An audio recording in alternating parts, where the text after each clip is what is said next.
Champions লিগের শেষ ১৬ ticket নিশ্চিতের রাতে মুখোমুখি হবে দুই জায়ান্ট রিয়াল মাদ্রিদ ও ম্যানচেস্টার সিটি। প্রথম লেগে ৩-২ গোলের জয়ের সুবাদে একটু সুবিধা পাচ্ছে লস ব্লাঙ্কোরা।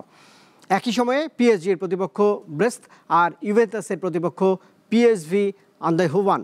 সবগুলো ম্যাচই শুরু হবে বাংলাদেশ সময় রাত ২টায়।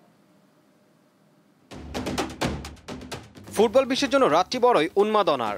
মাঠ ছাপিয়ে এখানে ইংলিশ আর স্প্যানিশদের অস্তিত্বের প্রশ্ন, কারণ ইউরোপ সেরার মঞ্চে ২০২৩ ও ২০২৪ সালের দুই চ্যাম্পিয়নের যে কোনো একটিকে বিদায় নিতে হবে নকআউট পর্বের আগেই। প্রথম লেগে ম্যান সিটির ঘরের মাঠে রোমাঞ্চকর জয় পেয়ে শেষ ১৬ এক পা দিয়ে রেখেছে লস ব্লাঙ্কোরা।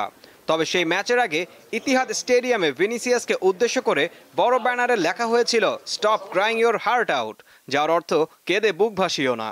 এই খোঁচাতে যেন আরো তেতে ওঠে ইতিহাদকেই চোখের জলে ভাসান এই ব্রাজিলিয়ান সেন্সেশন। বার্নাব্যুতে দু দলের ৬ বারের দেখায় ৩ জয়ের বিপরীতে ১ হার আছে আঞ্চলিক শীর্ষদের, আর সব মিলে ১৩ বারের দেখায় ৫ জয়ে এগিয়ে রিয়াল। ম্যান সিটির আছে ৪ জয়। এমনিতে চোটে জর্জর দলটি সবচেয়ে বেশি বেকায়দায় আছে রক্ষণ নিয়ে, তবে দুই তারকা ডেভিড আলাবা আর রুডিগারকে দ্বিতীয় লেগে পাওয়ার ইঙ্গিতে হাওয়া লেগেছে আশার পালে। এদিকে ম্যান সিটি শিবিরে এখন বিদায়ের শঙ্কা। কোচ গার্দিওলা আগেভাগে বলে রেখেছেন রিয়ালের মাঠে তাদের জয়ের সম্ভাবনা মাত্র ১%। তবে মাঠের পারফরমেন্সে যে কোনো ছাড় দেবে না সিটিজেনরা তা তো জানাই। ব্যালন ডি'অর জয়ী তারকা রদ্রিকে স্কোয়াডে রাখলেও এ ম্যাচেও তাকে বেঞ্চেই দেখা যেতে পারে। তাই হল্যান্ড, ওমার মারমুইশ আর জানুয়ারিতে নতুন সাইন ইন করা নিকো গঞ্জালেসকে নিয়ে পরিকল্পনা সাজাতে হবে গার্দিওলাকে।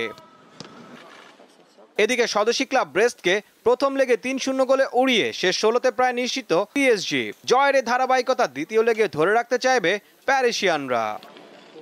ঈশান হাসান, দীপ্ত স্পোর্টস।